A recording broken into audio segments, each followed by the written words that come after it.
Train stops play. You are very lucky engines, said Stepney. Your branch has got everything. It's long enough to give you a good run, and you have plenty of passengers. Then you've a quarry, a mine and some factories, so you need plenty of trucks. Trucks are fun, he went on wistfully. I missed them on our line. Percy looked surprised. You can take mine and welcome this morning, he said. So they asked permission and then went off to collect them. Toby and Tom escaped in wonderment. Stepney took his trucks to the harbour, picked up a load of empties and started back. On the way, they were stopped by a signal near a cricket field where a match had just started. They settled down to watch.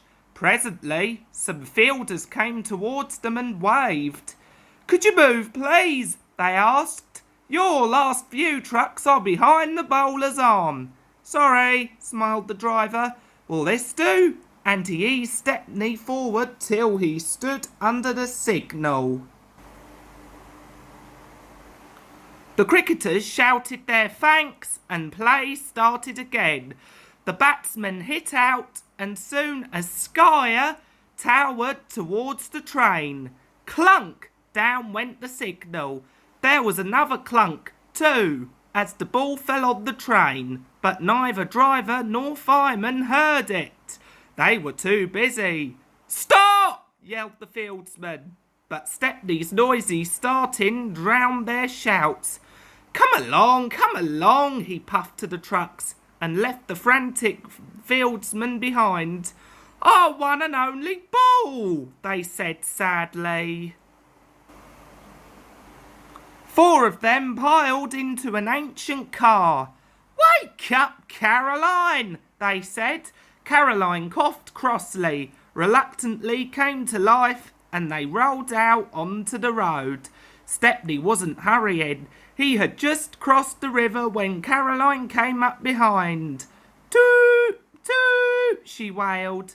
Road and rail ran side by side. The cricketers waved and shouted, but they were too far away for the fireman to recognise them or hear clearly what they said.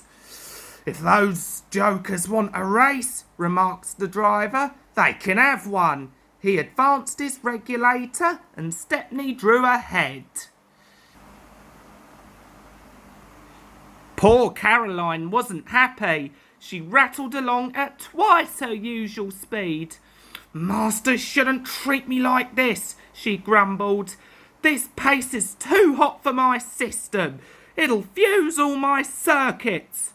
"Hurrah!" she exclaimed. "That silly train has run into a hole, so we can't catch it. Now Master will have to be sensible and go home." But Master didn't go home. Caroline nearly boiled with fury when he made her climb a steep hill and ran down to the station on the other side. Caroline arrived just as Stepney had shunted the trucks. His crew were going off duty. The cricketers explained what had happened. The driver and fireman were surprised. "Did you say the 3rd truck from the van?" they asked. They all went and looked. The ball was there, nestling under some straw. "We're very sorry," the driver said. "Never mind, you couldn't help it. Now we must get back quickly." "That's just it," said the driver. "You'll never be quick in Caroline. She looks worn out. Wait a minute," he went on. "I've got a plan."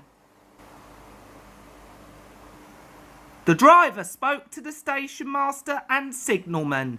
Then they rolled Caroline onto a flat truck and coupled a brake van behind. The cricketers got in and Stepney pulled the train. They reached the field in no time. Stepney watched from a siding while driver, fireman and guard sat in the pavilion. There were no more lost balls and the game was played to an exciting finish. Even Caroline was pleased. She doesn't think trains silly now.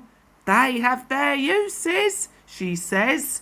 They can save the wear on a poor car's wheels.